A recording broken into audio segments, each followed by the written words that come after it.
Quelle fut l'histoire d'Israël? Que fut ce qui avait retardé? Pourquoi était-ce qu'il n'avait pas atteint ce point plus tôt? Quelles étaient les choses qui devaient être traitées avant que cette nuit mémorable puisse arriver? Se reposait-il sur leur naissance hébraïque et pensait-il peut-être que du fait qu'ils étaient enfants d'Abraham, la postérité d'Abraham par naissance, qu'ils étaient comme il faut l'être et qu'ils avaient tout par naissance, puisqu'ils étaient nés dans la famille d'Abraham, qu'ils avaient donc tout?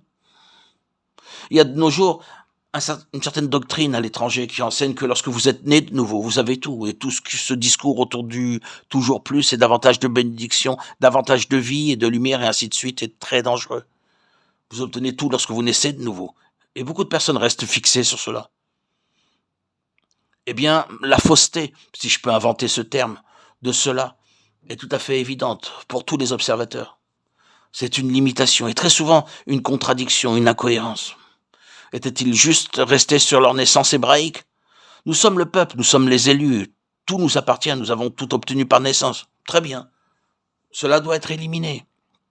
Cela peut prendre beaucoup de temps, 420, 80 ans, ou plus. Ce devra être éliminé, avant qu'il puisse y avoir une nuit à se souvenir. Beaucoup qui se démarquent si clairement dans l'histoire de façon si frappante.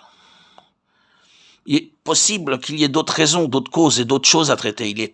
Ils étaient dans une situation très difficile en Égypte. Peut-être qu'ils pensaient que les circonstances dans lesquelles ils se trouvaient si dures, si difficiles, signifiaient que Dieu les avait abandonnés. Et ils s'étaient installés dans une certaine forme d'acceptation passive d'une situation mauvaise et d'une espérance perdue. Peut-être, disait-il, baissons les bras. Tout ceci semble si clairement dire que quel que soit que ce que l'Éternel pouvait avoir voulu au début ou à un moment donné à présent, il y a renoncé. Il a renoncé à nous et nous a laissés.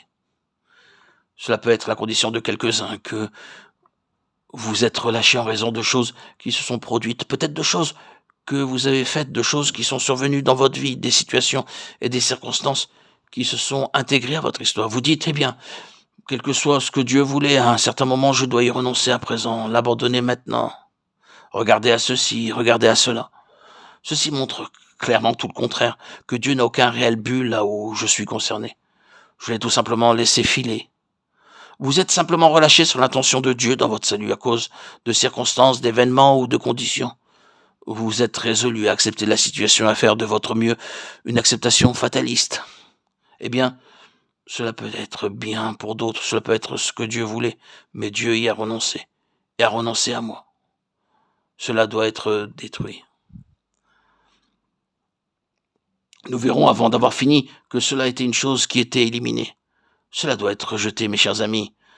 Si Dieu a dit qu'il vous a appelé et que Dieu a mis sa main sur vous, alors quelles que soient les circonstances de votre vie, et quels que soient vos échecs, quelle que soit la chose que vous pouvez nommer incident ou accident, quelles que soient les difficultés qui peuvent vous entourer, Dieu est capable de réaliser son dessein, si vous le croyez, et si vous vous en emparez.